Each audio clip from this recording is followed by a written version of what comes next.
飄上天空的小白船，作者黎妍。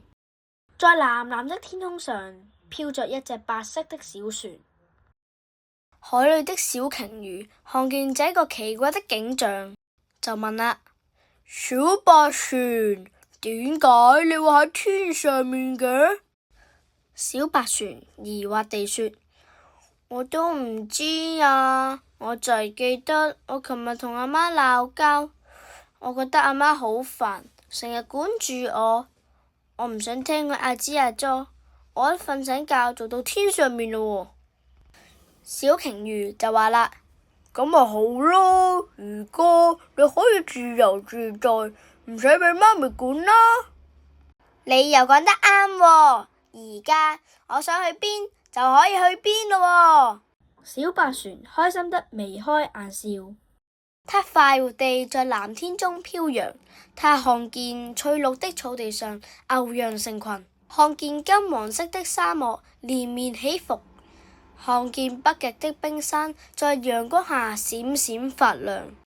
忽然，他看見一座宏偉的火山，是日本的富士山。媽媽說過，等他10歲生日時，帶他到這裏旅行。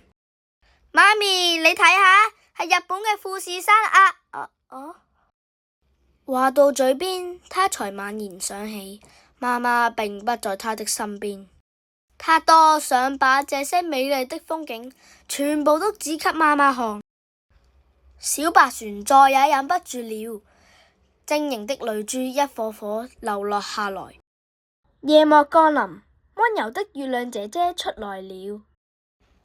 她輕輕問：小白船，你點解仲喺呢度嘅？你快啲返屋企啦，媽咪一定會好擔心你㗎。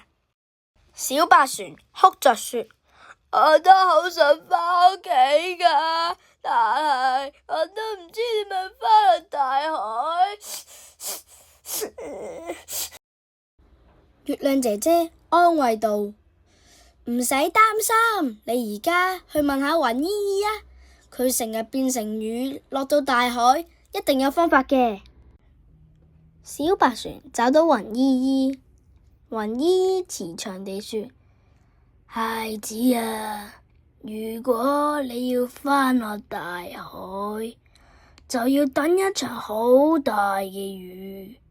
雨過天晴之後，彩虹就會出現，到時候你就跟住彩虹上落去，就可以返落大海㗎喇。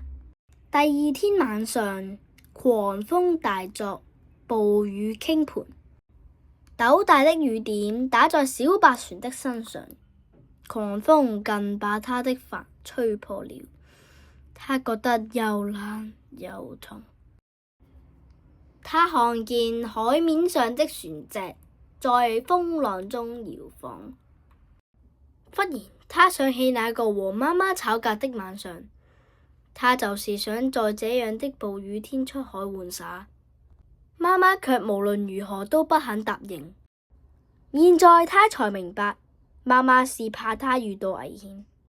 雨漸漸停了，一道絢麗的彩虹橫跨天際。小白船順着彩虹滑下，這個彩虹滑梯比公園裏任何一個滑梯都要刺激呢。小白船終於重返大海，他迫不及待地回家。鄰居船伯伯看見小白船，嘆了一口氣：孩子啊，琴晚咁大雨，你媽咪擔心你，於是就出去揾你，但係到而家佢仲未返嚟啊。小白船想起了昨夜中的那艘船，他的眼淚奪眶而出。就在這時，身後傳來一個熟悉的聲音：寶貝，你終於返嚟啦！小白船轉過身，看見媽媽疲憊卻溫柔的臉龐，他奮力撲進媽媽的懷裏，眼淚止不住地流。